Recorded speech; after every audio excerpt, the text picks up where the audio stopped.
Alors, bonsoir à tous.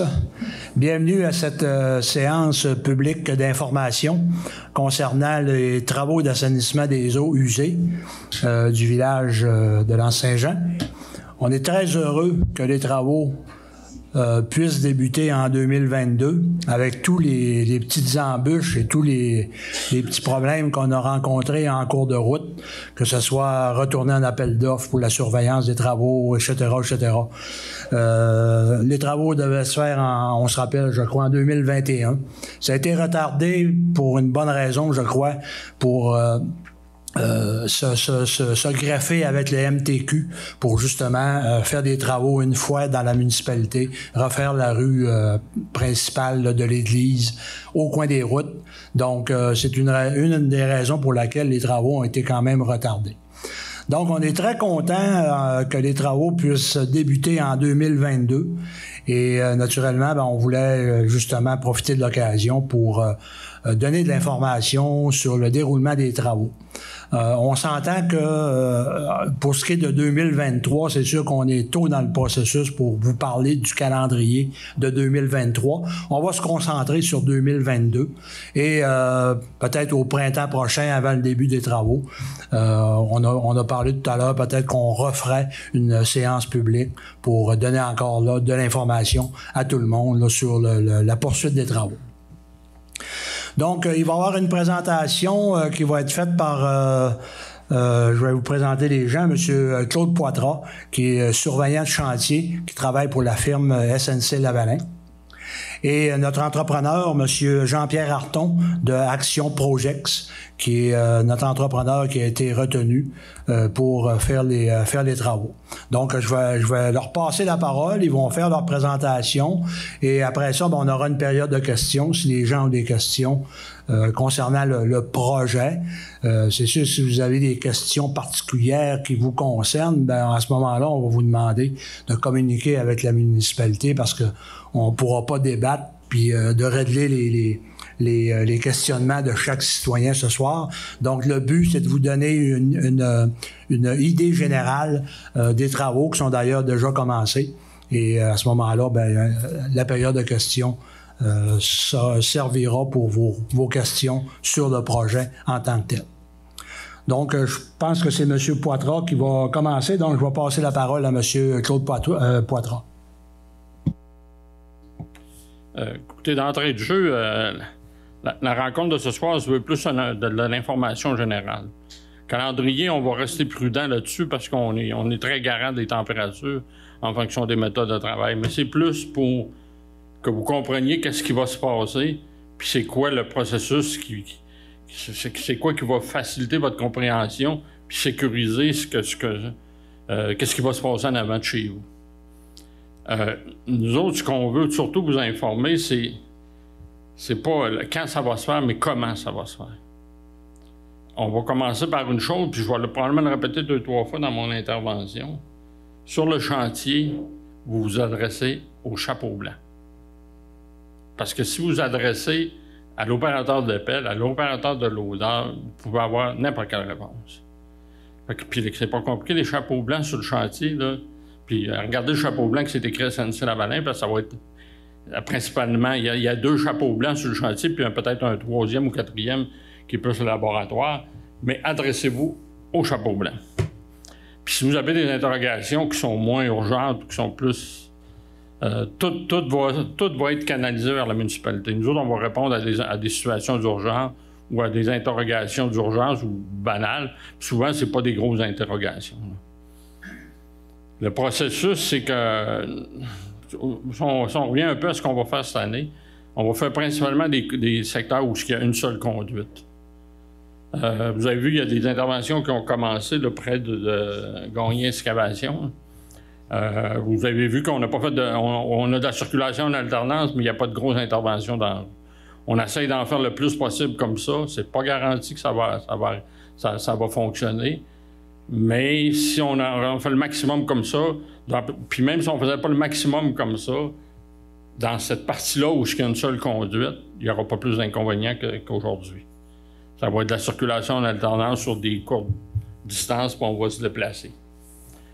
C'est sûr que si on en vient qu'à faire de l'excavation, puis même d'impartir une conduite, puis vous habitez dans une maison qui est en face d'où on travaille, bien, si la veille, l'appel était chez votre voisin, ça se peut que demain soir, vous ne rentrerez pas dans votre entrée. Fait que c'est plus ces points-là qu'on veut jaser. Là, quand l'appel est en face de votre voisin, puis on s'en vient vers chez vous, assurez-vous que vous allez avoir sorti ce que vous avez à sortir. Puis beaucoup dans ces interventions-là, nous autres, vous allez être peut-être dans le cas d'une conduite, ce ne sera pas le cas, mais en général, pas plus que 2 jours sans avoir accès à votre entrée privée. Vous allez toujours avoir un accès piétonnière. Puis ça, normalement, ça se fait en 2 périodes. On pose la conduite, on refait la voirie. Puis dans une autre période, on vient refaire l'asphalte. Fait que ça va être de la bordure dans certains cas. C'est des périodes où vous n'aurez pas accès à votre entrée. C'est ça un peu cette année, on va faire principalement les secteurs à une conduite, plus un travail au bassin en haut. Je pense pas qu'on a passé inaperçu dans les derniers temps avec les camions puis le chemin d'accès qu'on est en train de faire. En passant, c'est un chemin d'accès temporaire. Fait que je pense pas qu'on ait passé inaperçu dans le village avec ça. Au niveau des travaux, cette année, ça va être un peu ça. On va prendre des arrangements avec les premiers répondants, pompiers, ambulanciers, Sûreté du Québec, transport scolaire, pour s'assurer que tout fonctionne bien. En fonction de ce qu'on va s'entendre avec surtout le transport scolaire, bien, il va peut-être avoir des particularités qui vont être communiquées aux gens concernés. On va faire une rencontre avec la commission scolaire puis le transporteur scolaire. Parce que des fois, le chauffeur d'autobus passe à côté d'une tranchée de 4 mètres de profond, il n'aime pas ça avec des enfants. Fait que ça, tout ça, on va arrimer ça. L'information va venir à travers les écoles et à travers la municipalité sur le mode de fonctionnement parce qu'il faut s'entendre avec eux autres, on sait que ça s'en vient rapidement. Au niveau des premiers intervenants, ils vont juste être au courant, bien là, il va y avoir une espèce de suivi sur notre calendrier, puis le camion de pompier va savoir où il doit passer là, en temps et lieu. Dans la grosse vague des travaux, on va demander aux véhicules automobiles, principalement, là, de circuler par le rang Saint-Thomas, c'est ça? Oui. Puis par le pont couvert, pour faciliter le travail, qu'on puisse avancer plus vite. En tout cas, jamais, entre guillemets, la circulation va être complètement fermée. Je le dis en guillemets parce qu'il y a des secteurs où on va devoir la fermer parce qu'on va se raccorder, puis là, on est de travers dans la route, puis on ne peut pas maintenir la circulation. La grande partie des travaux, quand on a plusieurs conduites, on est collé d'un bord, puis tentativement, on maintient la circulation. Mais quand on va faire ces travaux-là, on veut avoir le moins de circulation possible. Donc, ça va être les camions de livraison parce qu'ils ne peuvent pas faire le tour. On va demander aux véhicules automobiles de faire le tour. Je pense que la municipalité, on va établir les phasages de travaux. Vous allez savoir dans quel secteur, à quel moment on est, de façon approximative. On va être là du 3 janvier, ou non pas janvier, mais au janvier, on ne sera pas ici. Mais du 3 septembre au 12 septembre. On va être là septembre-octobre, genre. Nous autres, c'est important qu'on fasse.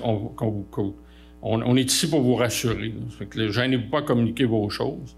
Si vous avez des choses particulières, on peut se voir après la réunion, individuellement, ou chez vous, si vous le souhaitez. Il s'agit de communiquer avec la municipalité, puis nous autres, on va s'assurer de vous rencontrer. Là. Puis je pense qu'il y a déjà eu des rencontres sur certaines interventions avec le ministère des Transports. Puis on ne peut pas vous dire qu'il n'y aura pas d'inconvénients, c'est clair. Là. On refait le village. Il va y avoir des inconvénients. Là. Mais on va essayer de les atténuer le possible et les rendre le plus facile possible. Et on veut pas que vous pensiez qu'on arrive ici avec nos gros sabots puis on va tout démolir puis on vous écoutera pas. Là. On veut surtout pas que c'est ça qui arrive. L'autre aspect, il y a au niveau aussi, au niveau de la collecte des déchets et recyclage, là, on va avoir une communication. Là. Ça va être, vous sortez votre bac, l'entrepreneur va les ramasser, va les amener à un point de collecte, parce que le camion ne pourra pas nécessairement passer. Puis si on n'a qu'une voie de circulation, ben on ne veut pas que lui bloque la circulation parce qu'il est en train de ramasser les bacs. C'est important d'identifier vos bacs. Parce que de mettre le numéro civique sur votre bac, là, parce que souvent, il y a des gens qui n'ont pas de numéro civique. Là. C'est important parce que nous autres, il va passer avec un équipement, un loader. Il va le mettre dans le loader, il va les amener au point de contact, mais quand il va y ramener, ça va y prendre les numéros civiques pour les remettre au bon endroit. Grosso modo, ça fait le tour. Comme je vous dis, nous autres, on ne veut pas parler d'horaire, mais parce que c'est un peu prématuré, puis aussi, les informations vont venir au fur et à mesure, là, où on va faire des interventions importantes qui vont avoir une incidence importante là, sur les commerces et résidences. Là.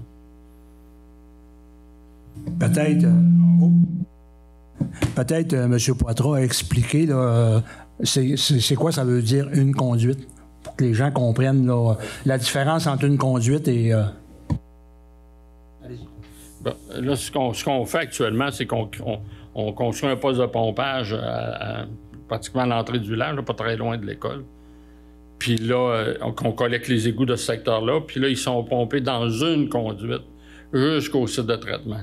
Fait que ça, c'est un grand bout qu'on fait une conduite. Quand on va arriver plus dans le secteur plus critique, là, à Miro, au bureau de poste, Caisse populaire, là, on change toutes les conduites au complet dans la rue. Ça veut dire qu'on a notre conduite de refoulement qu'on avait, on change l'aqueduc, on met un pluvial, puis on change l'égout domestique. Là, on va l'en briser grand. Puis il y a des secteurs où c'est deux conduites. On va remplacer un bout d'aqueduc avec notre conduite de refoulement qui nous suit partout. Là. Puis il y a des travaux qui vont se faire aussi dans la rue du Faubourg, là, deux petits secteurs dans la rue du Faubourg qui ont fait des remplacements de conduite. Là. Puis c'est sûr qu'ultimement, ce que vous allez voir au final, c'est le pavage puis le gazon. Hein? C'est aussi bête que ça. Là. C'est aussi bête que ça, puis c'est pas le bout qui coûte le plus cher. Peut-être une petite information. Là, on a jasé un peu avec le surveillant de chantier puis avec Action Projet. Ce qu'on veut faire aussi, c'est envoyer là, dans chaque maison un plan là, de l'ensemble de la rue Saint-Jean-Baptiste. On peut être sur 2 feuilles recto-verso, dans lesquelles vous allez avoir un plan image de Saint-Jean-Baptiste, puis vous allez avoir des sections A, B, C, D, E, F, donc qui va suivre là, tout le long de la rue. Et par la suite, à la fin de la dernière feuille, vous allez avoir, par exemple, section A, ça concerne de telle adresse à telle adresse, puis vous allez avoir un petit résumé un peu là, du type de travaux qui vont être faits dans ces sections-là. C'est pas un document qui va avoir des dates, mais c'est un document qui va pouvoir vous suivre là, tout le long des travaux parce que la nature des travaux changera pas dans le temps. Puis par la suite, au niveau des dates, on veut surtout travailler au niveau du site web de la municipalité puis au niveau de Facebook parce qu'on sait que les dates peuvent être changeantes tout dépendant là, de certains aléas qui peuvent arriver durant les travaux. On va probablement donner des horizons peut-être fin du printemps, début de l'été, fin de l'été. On va mettre des horizons un peu comme ça. Et quand on va tomber dans des sections peut-être un petit peu plus lourdes, comme par exemple, là, comme Claude mentionnait là, au niveau de l'épicerie, la Caisse populaire, etc. Admettons que c'est la section G. À ce moment-là, sur Facebook, par exemple, on va venir dire, écoutez, là, pour les gens qui résident dans la section G, les travaux vont commencer à telle date. Donc, ça va vous donner quand même un certain horizon là, pour voir à partir de quand les travaux vont commencer chez vous. Puis à partir du document qu'on va vous donner, vous allez voir un peu là, c'est quoi le type de travaux. Encore une fois, comme Claude le mentionnait, les gens travaillent par étapes, travaillent par section. Donc, quand vous voyez que les travaux commencent à s'en venir vers chez vous, vous êtes capable de voir un peu là, à partir de quelle date est-ce qu'ils vont commencer. Fait que c'est à peu près ça. Ce plan-là, probablement d'ici la fin du mois, là, on devrait être capable là, de le poster là, dans toutes les résidences. Là, on passe, ça va peut-être ressembler à 2 feuilles, 11 par 17 recto verso. Parce que bon, on veut pas donner toute la rue Saint-Jean-Baptiste dans une photo parce qu'on n'aura pas assez grand d'une feuille. Là, vous n'aurez pas assez de détails, mais de l'autre côté, on veut pas trop zoomer non plus pour pas venir à produire un cahier là, à chaque résident. Au niveau des communications, comme Claude l'a mentionné, si durant les travaux, vous voyez que le chauffeur de pelle est en train de faire de quoi, puis là, vous vous dites, hey, ça n'a pas de bon sens, vous pouvez aller là, voir le casse blanc SNC Lavalin là, pour aller chercher de l'information. Autrement, là, c'est davantage de l'information générale ou gars, les travaux, quand est-ce qu'ils vont arriver chez nous? Moi, j'ai une particularité sur mon terrain, j'ai telle affaire. Quand les travaux vont être arrivés, ça serait important que vous le sachiez, etc. Ces informations-là, à partir de maintenant, on vous invite à contacter la municipalité. On a parlé là avec la réception. Tous vos commentaires vont être pris en note et par la suite, nous, on va se faire des réunions à toutes les semaines là, avec SNC-Lavalin et la municipalité. On va tout prendre les commentaires qui sont rentrés et là, on va faire le dispatch. Ça va venir dire, bon, ben, tel commentaire, on va rencontrer le citoyen. Tel commentaire doit être communiqué avec Action Projex. Tel commentaire, on doit aller parler au niveau des plans et devis SNC-Lavalin chargé de projet. Donc, on va tout faire les dispatchs à ce moment-là là, pour s'assurer que l'ensemble de l'information qui va être communiquée au niveau de la municipalité va avoir un suivi. On tient beaucoup à ce que les gens passent par la municipalité. Pour s'assurer que les gens aient la bonne information. Puis deuxièmement, s'assurer de ne pas perdre de questions. Comme on parlait tout à l'heure, s'il y a des gens qui parlent au chauffeur de pelle, il y en a un qui parle à un élu, il y en a un qui me parle directement, il y en a un qui parle au chargé de projet. À un moment donné, on risque là, d'avoir des croisements d'informations, puis on va venir à se perdre, ça va devenir un peu chaotique. Donc, on veut vraiment essayer, dans mesure du possible, là, de concentrer les questions, les commentaires au niveau de la municipalité. C'est ça, vous lâchez un coup de fil, puis là nous autres on va regarder, là, on discutait tout à l'heure au niveau du volume d'appels. C'est sûr que si on a une dizaine d'appels par semaine, on va être capable de le gérer. Si on tombe à 80 appels par semaine, on va se faire une réflexion aussi, là, comment être capable d'assurer ce volume d'appels-là. Mais voilà. Fait que ça résume un petit peu là, point de vue communication. Peut-être aussi, on comprend aussi parfois durant les travaux, il y a des gens qui peuvent être curieux, qui vont vouloir voir un peu qu'est-ce qui se passe.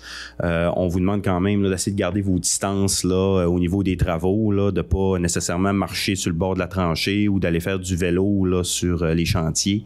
Parce que bon, il y a toujours un risque de sécurité par rapport à ça. Puis là, ça demande de la surveillance, des avertissements, ça peut ralentir, ça peut créer des risques d'accident.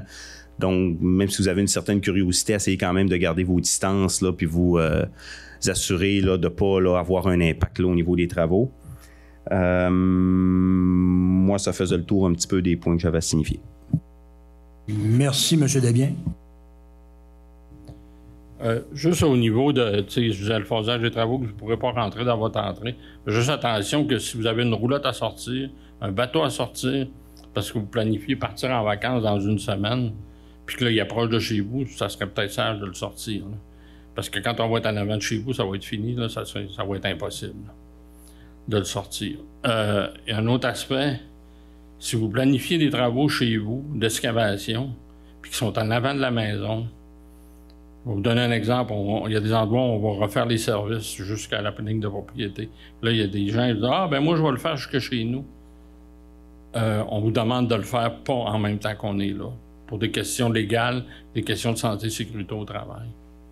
Parce qu'on ne peut pas avoir un camion qui vient d'un autre chantier puis qui va venir domper un voyage de pierre au mauvais endroit où il va mettre les travailleurs de notre chantier en péril.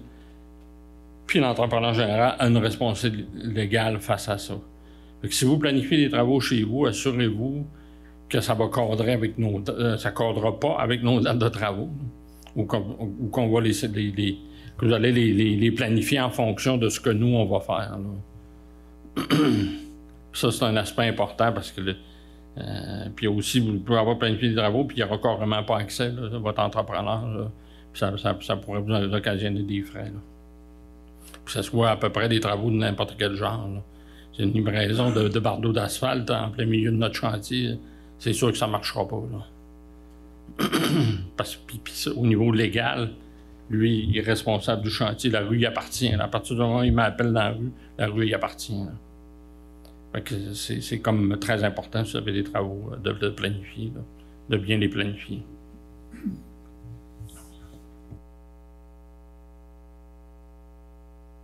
Vous avez des points à rajouter pour nos citoyens? J'ai jamais aussi peu parlé en réunion, mais c'est parfait, vous avez tout dit ce qu'il y avait à dire. Juste un petit point, là, c'est gros, c'est imposant. Comme Claude disait, il faut toujours se rappeler que on le fait le plus possible avec le respect qu'on doit le faire. C'est sûr et certain que c'est des gros travaux. Ça va vous déranger, ça va vous bouleverser, c'est sûr. Il va y avoir du bruit, il va y avoir de la poussière.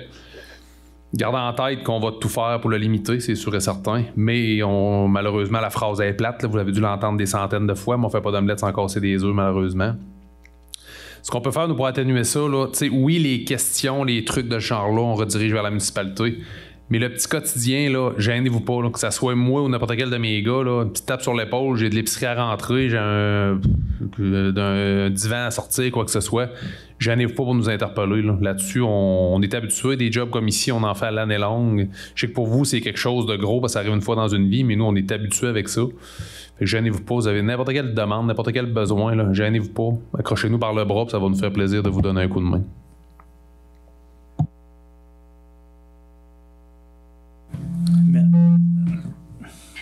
C'est beau. Merci. Donc, moi, je voudrais juste rajouter un point. Je pense que Jonathan en a parlé là, au niveau de la sécurité sur les chantiers. Très important. Comme l'a mentionné Jonathan, là, de ne pas vous aventurer là, près des chantiers. Les étangs aérés aussi, là, ça fait partie du chantier. Donc, c'est quelque chose de très important. Puis, on voudrait pas ramasser un événement malheureux là, pendant les travaux, à la fin des travaux. Donc, soyez très vigilants. Puis oui, ça va déranger. Oui, ça va être dérangeant. On le sait. On en est conscient. Mais ça fait 25 ans qu'on attend ce projet-là. Je dis « on » parce que moi, je n'étais pas ici. Mais ça fait 20-25 ans que ce projet-là est dans l'air. Mais on est là aujourd'hui, donc c'est sûr qu'il va y avoir des inconvénients. On va vivre avec pendant 2 ans, mais après ça, on va être une municipalité verte et clean. Donc, on serait à la période de questions. S'il y a des gens qui auraient des questions, on vous demanderait de vous présenter au podium, votre nom et votre adresse, votre nom tout simplement.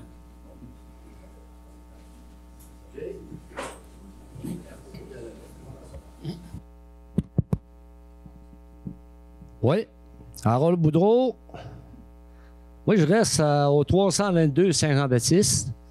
Puis là, moi, je voudrais savoir, là, ils sont après tout plein de champs en arrière de chez nous, puis il y a un monticule de terre. C'est quoi que vous voulez faire avec ça? Puis, moi, je trouve pas ça drôle en passant. Monsieur comment, Arton? En tout cas, peu importe, mais je veux savoir c'est quoi qui se passe avec ça. Dans le fond, le propriétaire de ce terrain-là, là, nous, on lève le végétal pour ne pas le laisser en dessous, là, mais on va mettre une couche de remblai là, pour le niveler, ce terrain-là, là, le rehausser au niveau des terrains de tout le monde, là, puis retravailler les pentes. Puis après ça, la montagne que vous dites, là, elle va être remise par-dessus, elle va être rétendue, puis ressommée, dans le fond, ça va devenir un chêne. Ouais, mais vous allez-tu lever le tas de terre qu'il y a là? Ça va venir à 4 pieds de haut, ça? Ouais, c'est parce qu'il paraît impressionnant parce que le tas, on l'a tout tiré. Ben, je le numéro de porte, je me le situe pas, là, le 322, mais on l'a tout tiré vers chez vous, dans le fond. C'est ça, c'est la dernière maison à droite, j'ai une clôture blanche. OK. Parce que là, faut passer en neige, puis ça, c'est de la terre forte, ça. Comme la propriétaire du terrain là, avait fait recreuser le fossé l'année passée, là. Elle avait fait un monticule de terre pour que le monde passe là. Puis ce printemps, il y avait 3 pieds d'eau.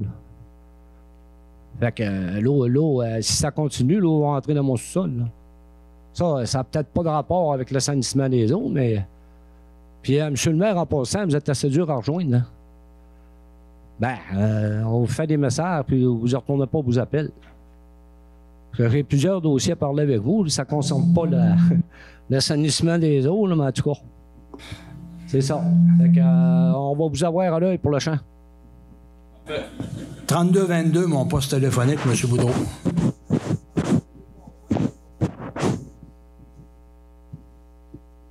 Autre question?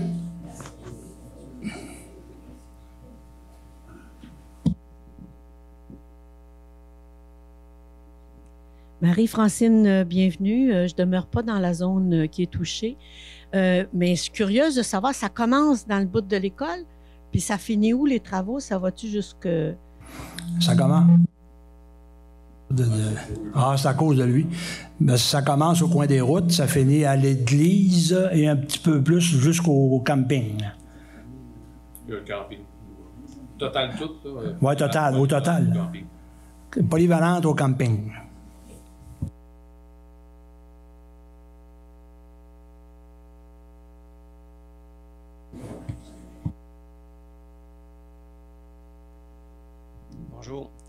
Germain Girard, Saint-Thomas-Nord.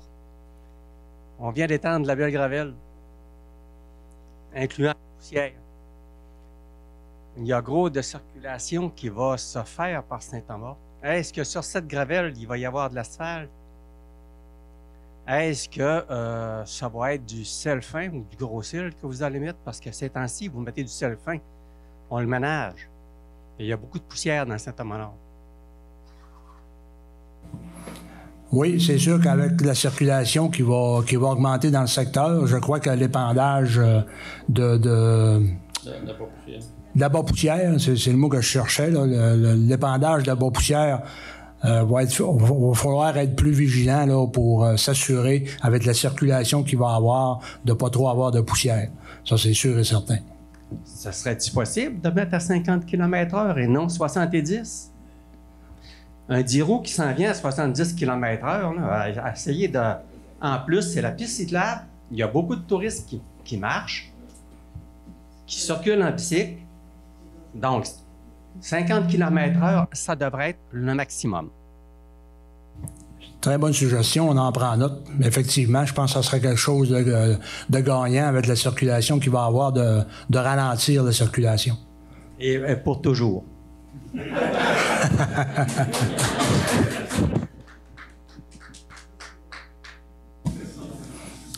Autre question, oui. Toujours les mêmes qui posent des questions. Benoît Robin-Lessard.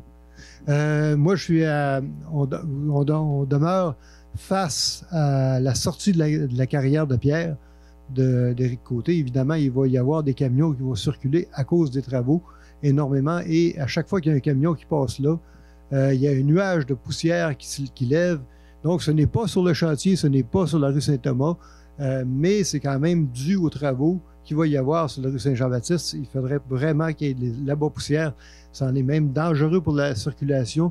Sur la 170, à la sortie de la courbe qui est en bas de la côte, qui est la dernière côte avant d'arriver ici à L'Anse-Saint-Jean, c'est vraiment un problème là, à chaque fois qu'il y a un camion qui sort.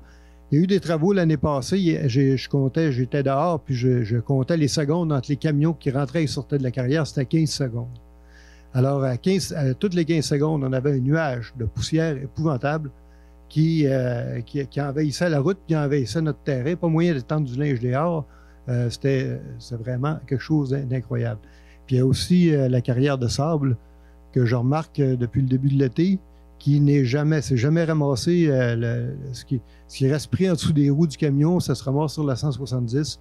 C'est dangereux pour les cyclistes. C'est pas sur le chantier, mais il reste quand même que c'est une conséquence du chantier qu'il va y avoir. Donc, on se demande qu'est-ce qui pourra être fait à propos de ça. Le sable et le gravier, les deux, il y a une carrière de sable et une carrière de gravier.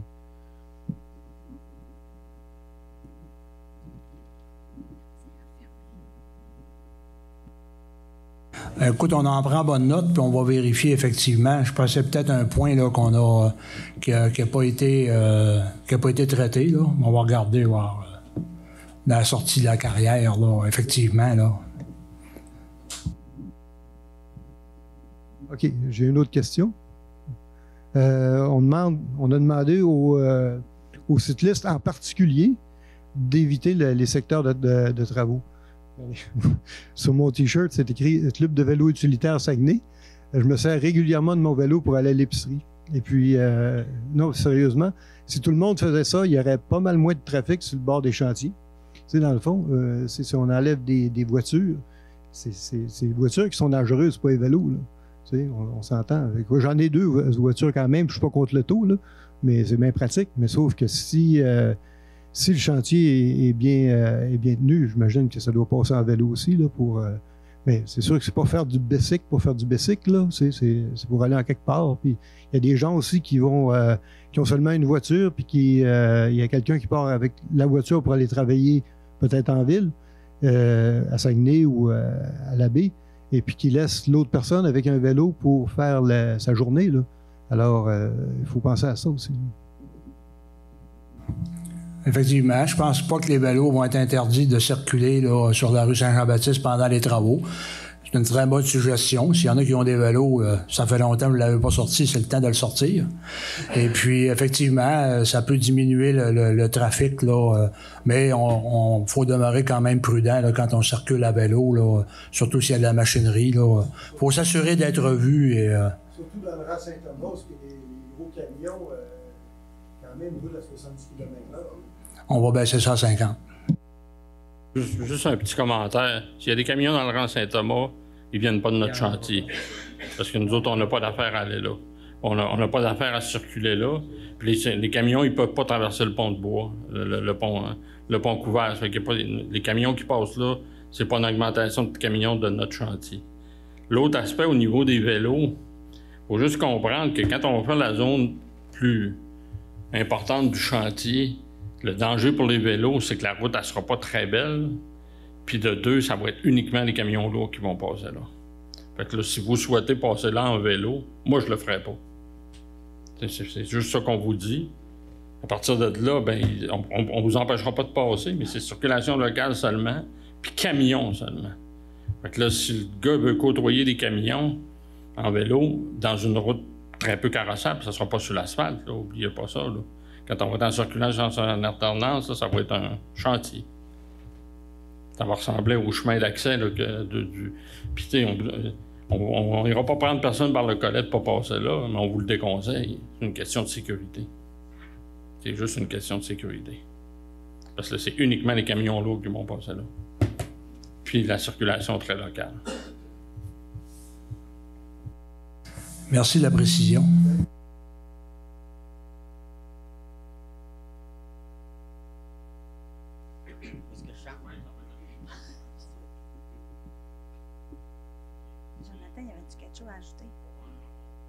On ne fera pas un long débat avec ça, c'est que c'est dangereux. On vous signale que c'est dangereux. Parce que là, c'est un chemin qui va s'en aller comme ça, puis qui va être très proche de la tranchée, puis les camions vont déjà passer très serrés. C'est juste une question de sécurité, c'est pas une question d'empêcher qui que ce soit de faire quoi que ce soit. On veut que ça se fasse de façon sécuritaire, puis pas vivre les conséquences que ça pourrait apporter. Là, à pas faire vivre ça à personne.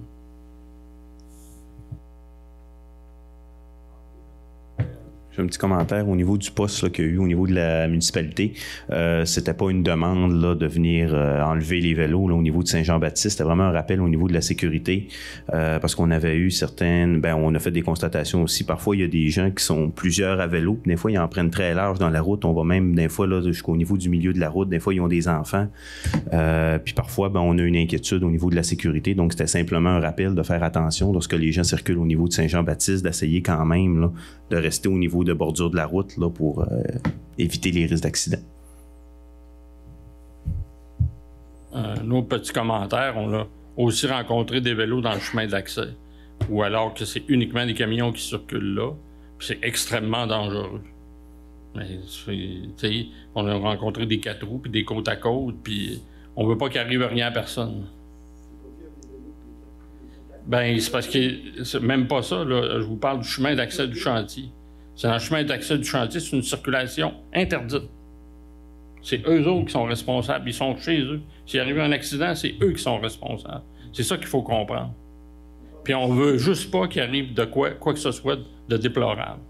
Moi, je suis un cycliste, puis vous me ferez pas passer sur un chantier. Parce que je fais du chantier, puis je sais ce que c'est. Mais on donne des alternatives à tout ça.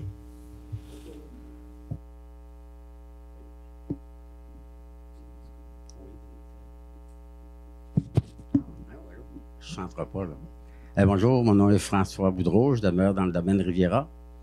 On a déjà fait des demandes à la municipalité. Nous, on n'a pas les services par l'eau municipale. Est-ce que dans le projet, on va être alimenté? On n'a même pas de Bonne-Fontaine dans les 21 résidents. Le Bonne-Fontaine, c'est à peu près comme 600-700 pieds de... Ça serait peut-être important de prévoir ça. Que pour 21 résidents, il y a des places qui ont moins de résidents que ça, puis ont l'eau potable. Puis nous autres, on est 21. On a fait des démarches déjà auprès de la municipalité. Ça n'a rien donné. On a déjà fait une pétition qu'on a fournie à la municipalité. Comment est-ce qu'elle demande, comment est-ce qu'il y a des résidents qui veulent avoir l'eau potable? C'est malheureux, on en a 22 que tu n'as pas d'eau potable. Là. On a des puits, mais avec l'été qu'on a eu l'été dernier, de l'eau, il n'y avait pas dans nos puits. Je trouve que c'est c'est essentiel d'avoir de l'eau potable en 2022, je crois. C'est beau l'assainissement des eaux, mais c'est beau l'eau potable aussi, c'est bon. Hein? Fait que si c'est pas prévu dans votre dans votre projet, peut-être y penser un petit peu parce que 21 résidents, je pense que ça vaut la peine de les entendre.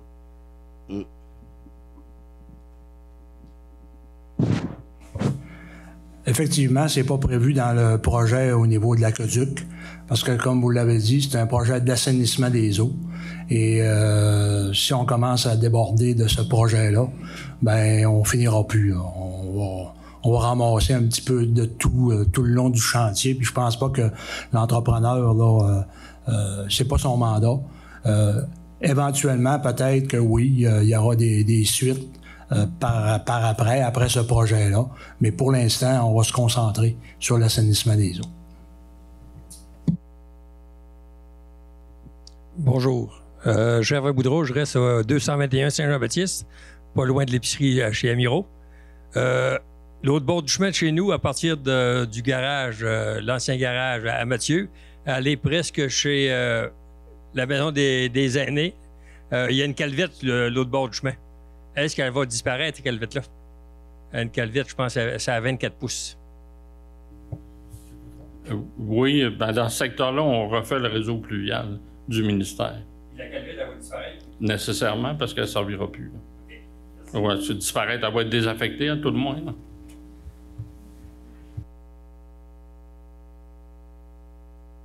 Juste un commentaire, c'est justement l'allumage avec le ministère des Transports du Québec qui permet de refaire ces égouts pluviales-là. Là. Sinon, dans le projet d'assainissement en tant que tel, elle n'était pas refaite. Là.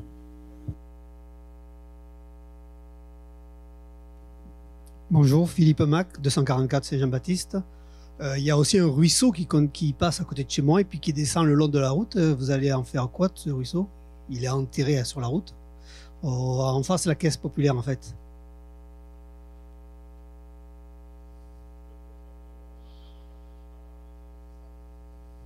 On la regardera peut-être ensemble. Il longe mon terrain.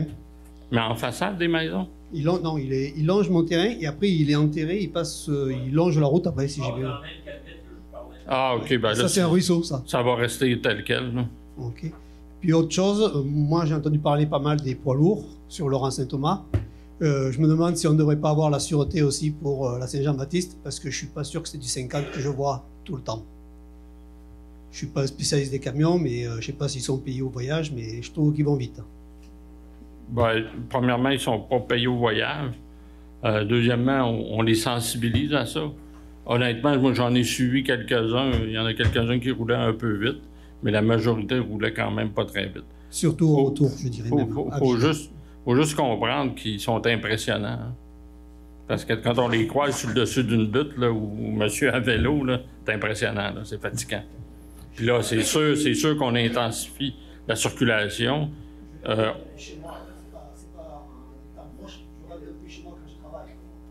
Ouais, mais écoutez, nous autres, on les sensibilise. L'entrepreneur fait des rencontres sporadiques de santé-sécurité. On sensibilise les camionneurs. Ils ne sont pas payés au voyage, comme vous dites. Là.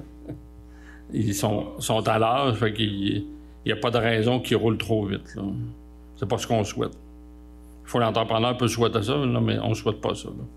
On est quand même relativement très vigilant là-dessus. Là. Mais comme vous savez, on ne contrôle pas tout.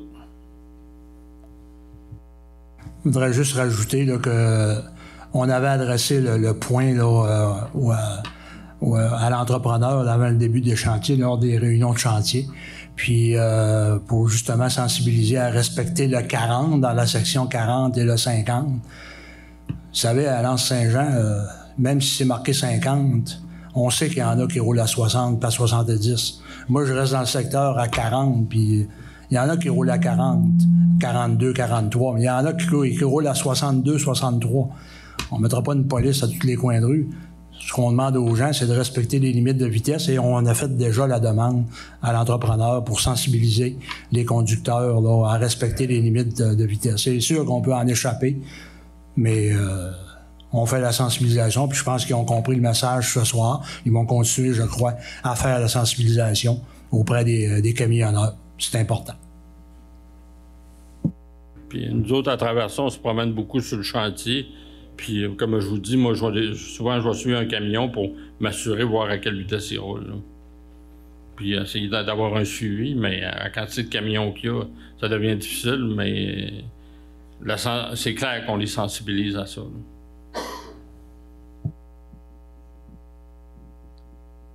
Mon nom, c'est André Boudreau. Je m'entendais, André Boudreau. Je demeure au 189 Saint-Jean-Baptiste. Puis si mon intervention, si elle est hors d'ordre, me le dirait, j'irai m'asseoir. C'est parce que moi, le tuyau à l'eau potable passe dans le milieu de ma cour. Ça veut dire qu'il passe environ à 30 pieds de l'emprise du chemin. Dans ce temps-là, il y avait un ponceau. Pour le contourner, ils ont passé dans le milieu de la cour pour aller ressortir de l'autre côté et aller rejoindre la Bonne Fontaine. Fait que là, en 2003, j'ai envoyé un avis à la municipalité pour la situation. Bien, c'est pas pour être pressé, c'est pour que la démarche commence comme ça.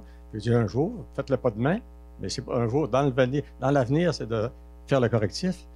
Puis à la fin du compte, ça s'est pas fait. Je comprends ça, parce que ça arrêtait peut-être onéreux dans ce temps-là. Mais là, vu qu'il y a des travaux, là, 6 ans, 7 ans, ils ont remplacé un gros ponceau, le gros ponceau. Puis l'inspecteur municipal du temps, j'en avais parlé, il n'y a pas de problème, ils ont passé un tuyau tout de suite en dessous. Il est passé en dessous du ponceau, le même tuyau que l'eau potable de la municipalité. Mais il n'est pas branché ni aux Bonnes Fontaines, ni de l'autre bord. Il est là. Par après, là, ça ne sert à rien de penser à ça, il ne l'aurait pas fait après. C'est trop onéreux, c'est trop... Puis là, c'est ça, là, je demande... Là, il y a eu des plans de toute la construction, tous les travaux qui s'exécutent, là. Mais j'ai aperçu que ce n'est pas retenu, ça, sur le projet. Ça n'a pas été signalé sur le projet. Fait que je lui ai dit, ils ne corrigeront pas jamais ça. Fait que là, ça quasiment comme pas de bon sens. J'ai dit, comment ça fait qu'ils n'ont pas inclus ça sur les appels d'offres, là? Ça aurait dû être inclus. Ça ne s'est pas fait. Puis, juste un peu plus haut, là, peut-être à 200 pieds plus loin, il y a un autre ponceau là, que le ministère va faire. Mais moi, je vais faire ça là, dans l'intérêt de la municipalité. Quand ils vont le faire, là, s'ils vont faire les travaux, après, ils repassent le tuyau à bonne place. Ça va coûter combien après? Fait que là, il y a ce problème-là. Là. Il faudrait que la connexion d'eau potable se fasse. Je ne sais pas quand. Moi, j'ai pas d'ordre de donner à personne, là, mais je demande si le tuyau va rester dans ma cour tout le temps. Je ne peux pas faire de travaux au-dessus du tuyau. Je ne peux pas faire. Fait que là je comprends que dans ce temps-là, quand ils l'ont fait, c'était correct. Mais là, il y a une possibilité qu'il y ait un correctif. En plus, là, je félicite l'inspecteur qui était là il y a 6-7 ans, je pense, là, qui a passé devant un tuyau en dessous. Là. C'est déjà passé, ça. Fait que là, c'est le raccordement d'un bord puis de l'autre, là. Il reste à faire au moment des travaux. Je ne demande pas de faire ça demain matin, là. Mais je ne sais pas à qui je dois parler pour en arriver à une solution là. Mais c'est ça. Je comprends pas que ces appels d'offres, ça n'a pas été signalé, ça. Ça arrive des fois, je pense. La situation nous a été rapportée là, au niveau de la municipalité. Dans le fond, après la séance, là, vous viendrez nous donner vos coordonnées. Ça va discuter là, avec Claude. Là, on va regarder en tant que tel là, au niveau des plans de vie. Puis si effectivement, là, là, il y a un coût là, beaucoup plus intéressant parce qu'on est capable de le faire en même temps que nos travaux, ben, c'est sûr qu'on va venir régulariser la situation. Là. C'est clair. Ça, c'est des éléments que durant nos travaux, si on est capable de venir apporter là, la correction directement, ben, dans ce cas-là, on vient corriger la situation, il n'y a pas de problème. Dans une situation où on fait nos travaux, puis là, il y a un autre projet ou il y a une autre demande qui est totalement à l'extérieur des travaux déjà prévus. Là, on va faire une analyse, c'est possible qu'on le fasse pas, mais dans votre cas, si vraiment là, c'est du même côté de la tranchée au niveau de la conduite de refoulement, ça serait bête de pas le faire, mais on va faire une analyse, on va regarder au niveau des plans de vie, Vous nous donnerez vos informations, puis on va vous recontacter par la suite, là, puis vous aurez un petit bilan un peu là, de si on le fait, de quelle manière on va le faire. Puis si jamais la conclusion est que c'est pas pertinent de le faire, on va quand même vous donner là, des bonnes explications pour vous expliquer pourquoi on le fait pas. Faut que j'aille à la mairie pour ça? Comment? Faut que j'aille à la mairie pour ça, là, pour... Non. Ça, là, ben, comme je vous dis, vous me donnerez les informations. Moi, je suis le directeur général. Oui. Puis c'est moi qui fais... Là, on n'a pas de directeur des travaux publics, fait que c'est moi qui fais le directeur des travaux publics aussi. Okay. Fait que c'est moi qui fais le contact directement avec Claude. Puis on va s'assurer là, que vous ayez un retour par rapport à ça. Mais vous allez être on va analyser la situation. Vous allez être rencontrés par la suite. Puis on va vous expliquer est-ce que ça va être fait. Si oui, de quelle manière ça va être fait. Et si la conclusion, c'est on le fait pas, on va vous donner des bonnes explications sur pourquoi on le fait pas. C'est ça. Parce que je pense que c'est très important pour la municipalité, pour ça serait des coûts moins onéreux de le faire là, avant qu'il y ait des gros travaux. Après, tu recommences ça. Là ça serait... Je suis d'accord avec vous. Si on est capable de faire des économies d'échelle durant ce projet-là, c'est sûr qu'on va les faire. Merci. Merci beaucoup.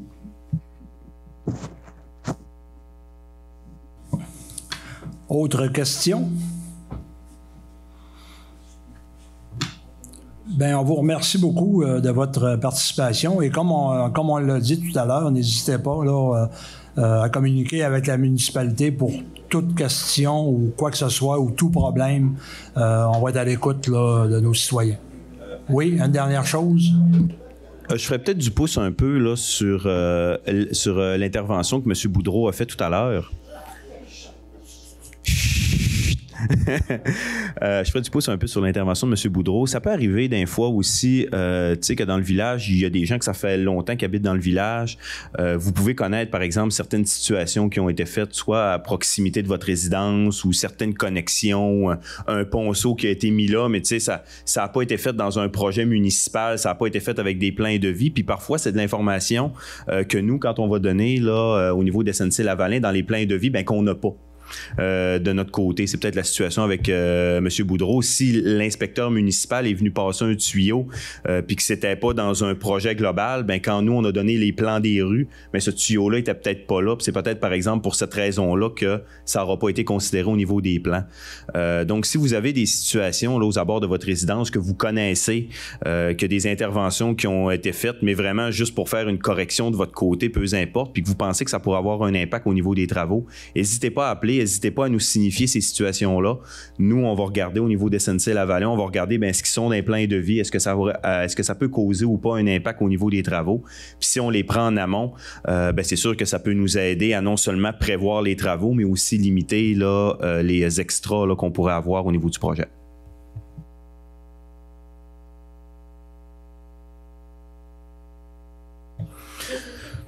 Au niveau des travaux, c'est sûr que ça va durer 2 ans.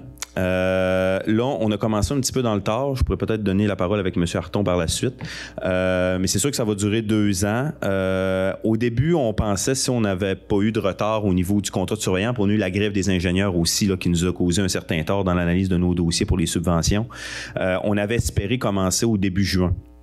C'est la raison pourquoi, d'ailleurs, là, il y a certaines activités. La Grande Ourse, on n'avait pas pris de chance. On avait déjà fait nos planifications là, ailleurs dans le secteur pour être sûr de ne pas tomber dans les travaux. Là, finalement, on commence au mois d'août. Fait que donc, notre année 2022, où est-ce qu'on pensait faire des travaux de mai jusqu'à à peu près novembre, décembre, là, on vient de perdre 2-3 mois. Donc, c'est peut-être possible que ça déborde d'une 3e année. On va quand même faire des efforts pour essayer de se limiter à 2 ans. Si ça déborde d'une 3e année, puis là, je parle, là, tu sais, les premières discussions, j'ai pas parlé avec M. Harton, j'avais plus parlé avec SNC-Lavalin. Peut-être que ça va être des travaux un petit peu plus de finition. Bon, tu sais, on devrait pas rentrer dans la grosse excavation là, durant la 3e année. Encore une fois, on peut pas prévoir. Là, si on a des problèmes de chantier, si on trouve une bad luck qu'on n'avait pas prévue, peut-être que ça peut retarder. Mais on va essayer quand même de s'en sortir en dedans de 2 ans. On va laisser la parole à M. Harton, là, si ça a de l'allure ce que j'ai dit, ou s'il dit non, Jonathan, tu vas déborder sur 3 ans. Fermé, là. Effectivement, les travaux, on va, comme c'est là, c'est prévu de se concentrer jusqu'à la fin 2023. Peut-être des petits travaux d'installation mineure ou de mise en marche qui ne nécessitent pas d'équipement, comme Jonathan disait. S'il y a des travaux qui débordent en 2024, techniquement, vous ne devriez pas les voir. Là. Ça va être quelque chose de la mise en marche ou des trucs comme ça. Là. Ça fait que c'est sûr qu'on va concentrer tous nos efforts Parce qu'on a tout avantage à le faire en temps et en piastres, on ne sera pas de cachette. Là. Fait qu'on a tout avantage à terminer les travaux en 2023. Vous finissez ça en fin octobre et On parle de 2022 ou de 2020? C'est sûr que cette année, on a la chance, entre guillemets, qu'on a des travaux à faire au niveau du site de traitement qui peuvent être faits, ce qu'on appelle, nous, hors saison, qui peuvent être faits plus tard en saison. Fait que c'est sûr que cette année, c'est la météo qui va nous arrêter. On va se concentrer, encore là, on ne veut pas rentrer dans le fin du détail, mais on va se concentrer dans les portions, comme Claude disait, à une conduite, là, les portions à l'extrémité du chantier qui nécessitent juste une conduite. On va se concentrer là-dessus là, pour une bonne partie de l'automne, tant que la météo va le permettre. Puis quand les météos vont devenir plus plates un peu, on va aller faire des travaux dans le secteur du site de traitement, là, en avant du bistrot, là, la chasse-peinte. Parce que c'est des travaux qui sont hors chaussée qui peuvent être faits. Fait que cette année, on a la chance de pouvoir étirer, là, tant que la météo va nous le permettre, novembre, des travaux qui peuvent être faits hors saison. L'année prochaine, encore là, faut pas trop être audacieux quand même, parce que comme Jonathan disait, il peut arriver tout plein de surprises qu'on ne sait pas. Là. Mais normalement, les travaux devraient se terminer avant l'automne. Les travaux d'excavation majeurs là, devraient se terminer avant l'automne, dans le milieu de l'automne, je veux dire. Oui. Merci. Concernant quand vous allez faire la réflexion de la rue, avez-vous pensé de corriger les détours comme chez Mme Boudreau? Parce que les cyclistes n'ont pas de place. Il y aurait plusieurs secteurs à corriger. Je ne sais pas si vous avez pensé à ça. Il y a deux affaires qui ont été considérées au niveau du MTQ là-dedans. Dans le secteur à 4 conduites, donc à Miro, la Caisse populaire et tout ça, ça, c'est prévu que au niveau des accotements, les accotements vont être asphaltés. Puis au niveau de la surface de roulement des véhicules, ça va être rétréci un petit peu pour donner plus de surface de roulement dans les côtés, pour donner plus d'espace justement aux piétons puis aux cyclistes. Puis ça va être possible parce que justement, on se retrouve avec un pluvial, donc il va y avoir une élimination de fossés. Fait qu'on regagne cet espace-là pour pouvoir avoir justement là, plus d'espace au niveau de la route.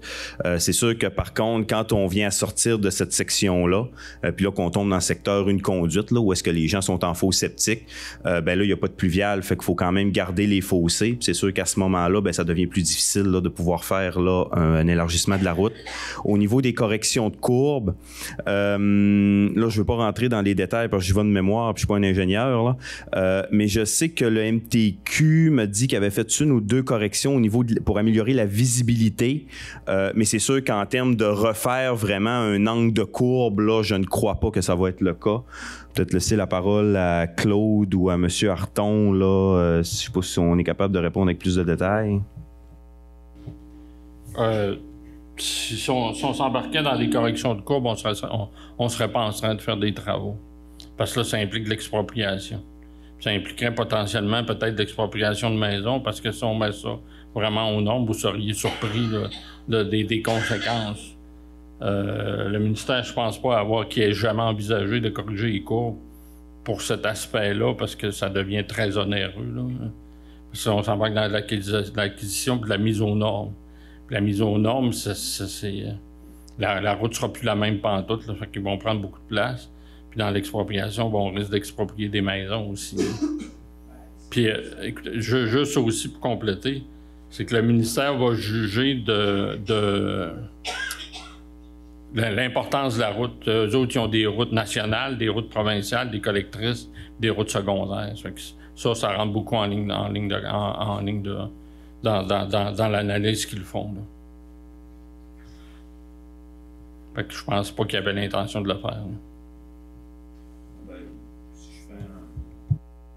Si je fais un complément dans les discussions qu'on avait avec l'MTQ, là, ils nous ont souvent répété, quand ils font un projet, là, quand ils vont en expropriation, c'est vraiment parce qu'ils sont obligés d'aller en expropriation, parce qu'on sait que souvent ça crée des frustrations auprès des propriétaires et tout ça, puis ils veulent pas créer de problème au niveau du milieu. Donc souvent, quand ils vont y aller, par exemple au niveau des courbes, il faut vraiment qu'il y ait des rapports au niveau des, tu sais, qu'il y a eu des accidents dans ces endroits-là ou des accrochages. Il faut vraiment qu'il y ait des éléments de sécurité qui ont été relevés au niveau du MTQ là, pour qu'ils viennent justifier là, de vraiment faire une correction de courbe avec des expropriations et tout ce qui s'ensuit. Merci. Oui. Dernière question.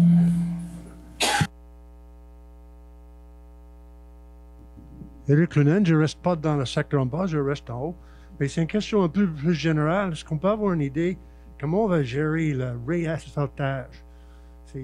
Quand on finit un secteur, on a creusé, on a mis le tuyau, là, mais le chemin est ouvert. Est-ce qu'on met l'asphalte, au moins la première couche d'asphalte tout de suite dans ce secteur-là, ou on laisse traîner ça pour longtemps pour le faire d'un coup? Tu peux avoir une idée comment on gère ça. C'est pas la poussière, c'est pour la sécurité.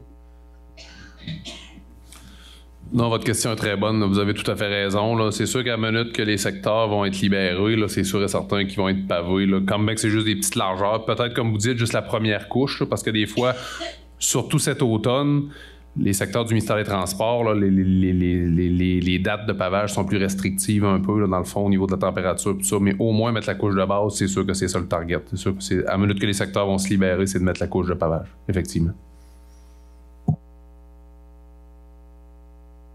Il faut juste préciser que ces secteurs-là, là, ça peut être un secteur d'un demi-kilomètre puis d'un kilomètre aussi. Là. Ça se fera pas à toutes les 100 mètres. Là. Ça peut être un secteur d'1 kilomètre avant qu'on parle. Là.